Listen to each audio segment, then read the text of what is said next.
आरोही के प्यार का इजहार सुनकर अद्विजय के दिल में एक अलग ही फीलिंग जन्म ले रही थी। उसने शायद इस फीलिंग को काफी लंबे समय से इग्नोर किया था, लेकिन वो आरोही के लिए बहुत ज्यादा पॉजिटिव हो रहा था। वहीं नीचे एक बेडरूम में राजवीर जी हल्का गुनगुना पानी पी रहे थे।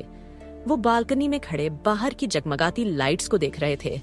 पीछे से अनिका जी आई और उन्होंने अपने हाथ राजवीर जी के सीने पर रखते हुए अपने सर को उनकी बैक पर रख लिया। राजवीर जी मुड़कर अनिका को देखते हुए बोले, अनिका, क्या हुआ?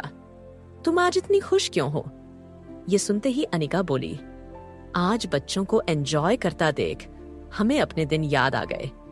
ये सुनकर राजवीर जी बोले, अपने दिन याद आ गए का क्या मतलब है? मैं तुमसे इतना प्यार करता हूँ जितना ये नई जनरेशन के कपल सोच भी नहीं सकते। ये सुनते ही अनिका जी मुस्कुराते हुए बोली, अच्छा ऐसा है क्या? ये सुनते ही अचानक से राजवीर जी ने अनिका जी को अपनी गोद में उठाया। अनिका जी डर कर बोली, ये आप क्या कर रहे हैं? आपकी हड्डियों में दर्द होने लगेगा। ये सुनकर राजवीर जी बोले, मैं तो अभी बहुत कुछ करना चाहता हूँ। ये कहकर वो अनिका जी को बिस्तर पर ले गए। उन्होंने लाइट्स ऑफ की और अनिका जी के चेहरे को चूमने लगे। अनिका जी मुस्कुराते हुए राजवीर जी को देख रही थी। उन दोनों का प्यार बढ़ती उम्र के साथ और भी ज्यादा बढ़ता जा रहा था। उन दोनों ने एक दूसरे का हर कदम पर साथ दिया था। अगली सुबह कल्याणी को नहीं पता था कि मृत्युंजय मुंबई आ चुका है। कल रात अचानक से दंश को हाई फीवर हो गया था। पूरी रात कल्याणी ने दंश का ख्याल रखा था और वहीं निकिता चैन की नींद सोई थी। सुबह भी वो दंश को बीमार देख इसे एक अपॉर्चुनिटी समझकर भागने लगी थी, मगर कल्याणी ने उसे पकड़कर 2 थप्पड़ दिए थे और उसे वापस कमरे में बंद कर दिया था। वो दंश के बीमार होने पर उसकी जिम्मेदारियां को निभा रही थी। दंश इतना बीमार था कि वो ये तक भी नहीं पहचान पा रहा था कि कौन उसका ख्याल रख रहा था। जब सुबह होने पर भी दंश की तबीयत में कोई सुधार नहीं आया तो कल्याणी दुपट्टे से अपना मुंह ढककर फार्म हाउस से निकली और वो विला की ओर बढ़ी। जब वो विला के अंदर इंटर हुई तो उसने राजवीर जी को देखा, जो कि अनिका के साथ वहां से निकलने की तैयारी कर रहे थे।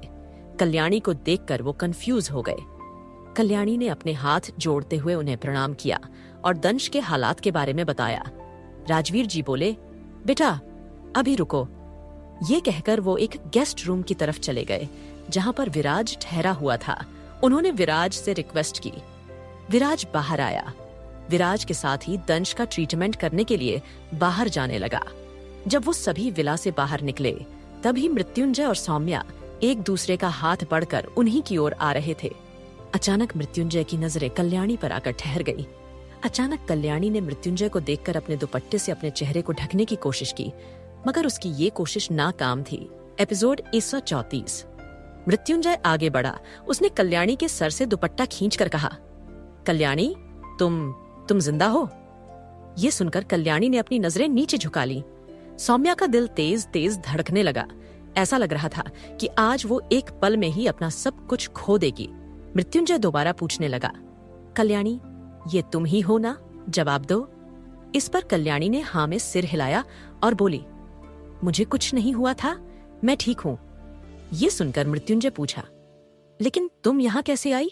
क्या तुम तब से मुंबई में ही थी? और तुम्हारे मरने की खबर वो सब क्या था? ये सुनकर कल्याणी बोली, वो सब झूठ था। आपके भाई ने आपसे झूठ कहा था। मैं ये भी जानती हूँ कि उसे अब उसके की सजा मिल चुकी है।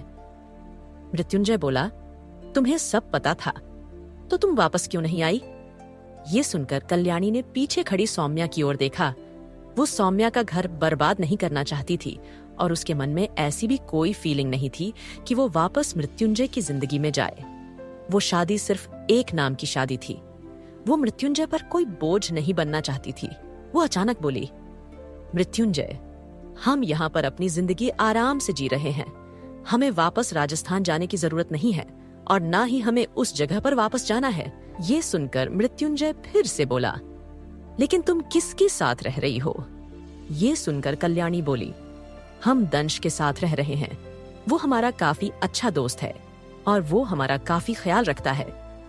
मृत्युंजय बोला, लेकिन कल्याणी, हमने तुम्हारी माँ को वचन दिया था हम तुम्हारा हमेशा ख्याल रखेंगे, तुम्हें किसी चीज की कमी महसूस नहीं होने देंगे। आओ, हमारे साथ चलो। ये सुनकर कल्याणी ने मृत्युंजय की ओर देखा और वो बोली, नहीं, हम आपके साथ नहीं जाएंगे, हम अपने दोस्त के साथ ही रहेंगे। ये सुनकर मृत्युंजय बोला, लेकिन कल्याणी दंश सिर्फ एक डिलीवरी बॉय है, वो कैसे तुम्हारा ख्याल रख पता होगा, और उससे तो तुम्हारा कोई रिश्ता भी नहीं है। ये सुनकर कल्याणी बोली, रिश्ता तो मेरा आपसे भी कुछ नहीं है, वो शादी सिर्फ एक नकली शादी थी, आपको हमारे लिए परेशान होने की जरूरत नहीं है। हम अपनी जिंदगी ऐसे ही जीना चाहते हैं और हम पर कोई दबाव मत बनाइए। ये सुनकर मृत्युंजय आगे बढ़ा। वो कल्याणी के हाथ को पकड़ना चाहता था, मगर कल्याणी पीछे हो गई।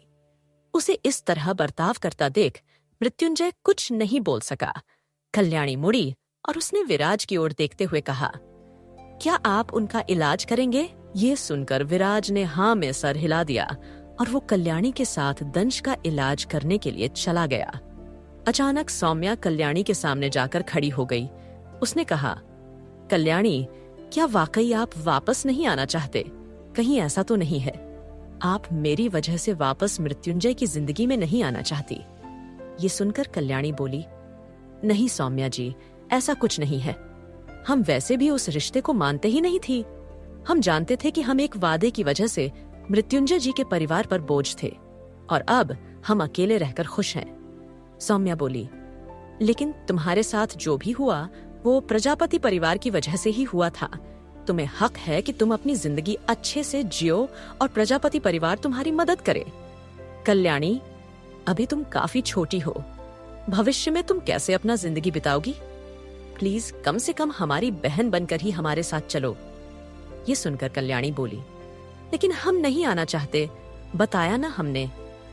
ये सुनकर सौम्या बोली, कल्याणी, हमारे लिए चलिए प्लीज। इतने दिनों से हमने मृत्युंजय से आपके बारे में छुपाया। हमने डर के मारे आपके अस्तित्व के बारे में उन्हें नहीं बताया। अगर हमने पहले ही उन्हें तुम्हारे बारे में बताया होता तो शायद वो तुम्हें ढूंढकर तुम्हारे लिए एक अच्छे भविष्य के बारे में सोचते। ये सुनकर कल्याणी बोली, आपको इसके लिए बुरा महसूस करने की जरूरत नहीं है। आप समझ क्यों नहीं रहे हैं? हम दंश के साथ रहना चाहते हैं। ये सुनकर सौम्या बोली, लेकिन दंश शादीशुदा है, आपको नहीं लगता कि आपका दंश के साथ रहना कुछ गलत होगा? ये सुनकर कल्याणी खामोश हो गई। मृत्युंजय और अद्विजय जब दंश और निकिता की शादी के बारे में बात कर रहे थे तो सौम्या ने उनकी बात सुन ली थी। ऐसा नहीं था कि वो कल्याणी पर निकिता का घर तोड़ने का इल्जाम लगा रही थी, बल्कि वो किसी तरह कल्याणी को अपने साथ ले जाना चाहती थी। कल्याणी ने आखिर में कहा, ठीक है, हम आपके साथ चलेंगे, लेकिन सिर्फ आपकी छोटी बहन बनकर। ये सुनकर सौम्या मुस्कुराई और वो उसका हाथ पकड़कर उसे अपने साथ ले गई। कल्याणी जाते जाते मुड़कर उस ओर देख रही थी। उसने मन में प्रार्थना की कि जल्दी ही दंश ठीक हो जाए। वहीं अंदर अद्विजय को काफी देर से आरोही ने फोन में लगा देखा। वो आज ऑफिस भी नहीं जा रहा था। आरोही ने आखिर में पूछ ही लिया, आप इतनी देर से फोन में क्या कर रहे हैं? ये कहते हुए आरोही अद्विजय के फोन में झुक कर देखने लगी, मगर अद्विजय ने अचानक से अपना फोन छुपा लिया और आरोही को एक लुक दिया। मैं एक बहुत ही इम्पोर्टेंट मेल कर रहा हूँ। अद्विजय ने बहाना बनाया।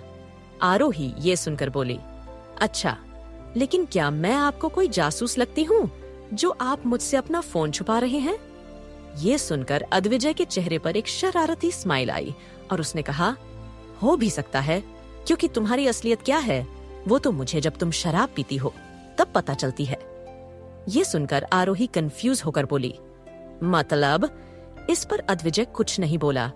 अचानक आरोही ने सोचा कि अद्विजय से बात करने का कोई फायदा नहीं है, क्योंकि वो उसे कभी भी ढंग से कोई बात नहीं बताता। दूसरा, आज आरोही को अपना मुंह काफी दुखता हुआ महसूस हो रहा था, जिस वजह से वो कम ही लोगों से बात करना चाहती थी। उसको बार बार अपने मुंह पर हाथ लगाता देख अद्विजय अंदर ही अंदर मुस्कुरा रहा था। उसने अचानक हंसते हुए कहा, आरोही, वैसे क्या तुम्हें कुछ भी याद नहीं है? अद्विजय ने आगे कहा, उन्हू, वैसे तुम्हारा मुंह अब कैसा है? क्या अभी भी तुम्हें दर्द हो रहा है? ये सुनकर आरोही हैरान हुई और उसने कहा, मुझे दर्द हो रहा है, लेकिन ऐसा क्या हुआ था? आपको कुछ पता है? ये सुनकर अद्विजय बोला, हाँ मुझे पता है। ये सुनकर आरोही क्यूरियस होकर अद्विजय की ओर देखने लगी। अद्विजय काफी देर बाद बोला, वो क्या है ना, रात को सबके सो जाने के बाद तुम अकेले किचन में गई थी। आरोही ने पूछने लगी, फिर तुमने किचन में जाकर गोलगप्पे खाए थे। गोलगप्पे का शेप काफी ज्यादा बड़ा था और तुम कई सारे गोलगप्पे ऐसे ही अपने मुंह में रखती गई, जिस वजह से इतना ज्यादा मुंह खोलने की वजह से तुम्हारे मुंह में दर्द हो रहा होगा। ये सुनते ही आरोही ने कहा, ये किस तरह का लॉजिक है? भला किसी को गोलगप्पे खाने से भी मुंह में दर्द हो सकता है? अद्विजय ने कहा, हाँ बिल्कुल, तुम्हारी जैसी नाजुक लड़की को तो कुछ भी हो सकता है। आरोही ने अद्विजय की बात को मानने से इनकार कर दिया और वो बोली, कुछ भी। ये कहकर वो वहां से चली गई। उसने अलमारी से अपने लिए एक ग्रीन कलर की साड़ी निकाली और उसे पहनकर तैयार हो गई। धानी कमरे में नहीं थी। आरोही धानी को ढूंढते हुए उस कमरे में गई। उस कमरे को अद्विजय ने धानी के लिए डेकोरेट करवाया था। धानी ने जब उस कमरे में आरोही को आते हुए देखा तो वो कूदते हुए बिस्तर से नीचे आई और उसने कहा, मम्मा देखो, ये बैग डैडी मेरे लिए लाए हैं। ये सुंदर है ना? ये सुनते ही धानी ने आगे कहा, ओ मामा, मुझे याद आया, मैं ना कल डैडी से कहा था कि वो मेरे लिए आपकी जैसी पायल लेकर आए, मगर डैडी ने मेरी बात नहीं सुनी। मैं अभी डैडी से इसकी शिकायत करके आती है। ये कहकर आरोही को वहीं छोड़कर धानी भाग गई। आरोही ने पीछे से आवाज दी, आराम से। धानी जल्दी से बेडरूम में आई। धानी को देखकर अद्विजय ने स्माइल की। धानी जल्दी से जाकर अद्विजय की गोद में बैठ गई।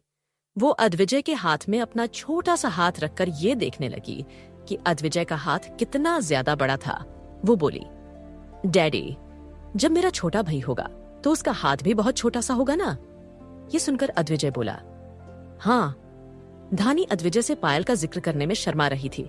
अचानक धानी बोली, डैडी, क्या आप कुछ जरूरी चीज भूल रहे हैं क्या? ये सुनकर अद्विजय बोला, नहीं तो मैं तो हर इंपॉर्टेंट चीज याद रखता हूँ। धानी ने कहा, डैडी, एपिसोड जंपे फेतीस। धानी जल्दी से बेडरूम में आई। धानी को देखकर अद्विजय ने स्माइल की। धानी जल्दी से जाकर अद्विजय की गोद में बैठ गई। वो अद्विजय के हाथ में अपना छोटा सा हाथ रखकर ये देखने लगी कि अद्विजय का हाथ कितना ज्यादा बड़ा था। वो बोली, डैडी, जब मेरा छोटा भाई होगा तो उसका हाथ भी बहुत छोटा सा होगा ना? ये सुनकर अद्विजय बोला, हाँ। धानी अद्विजय से पायल का जिक्र करने में शर्मा रही थी। अचानक धानी बोली, डैडी, क्या आप कुछ जरूरी चीज भूल रहे हैं क्या? ये सुनकर अद्विजय बोला, नहीं तो मैं तो हर इंपॉर्टेंट चीज याद रखता हूँ। धानी ने कहा, डैडी। अद्विजय ने उसकी ओर देखा। धानी कुछ नहीं बोली। अद्विजय की गोद में बैठी हुई वो अपने छोटे छोटे पैर हिलाने लगी। अपने पैरों को हिलाते हुए वो बार बार उन्हें हवा में लहरा रही थी।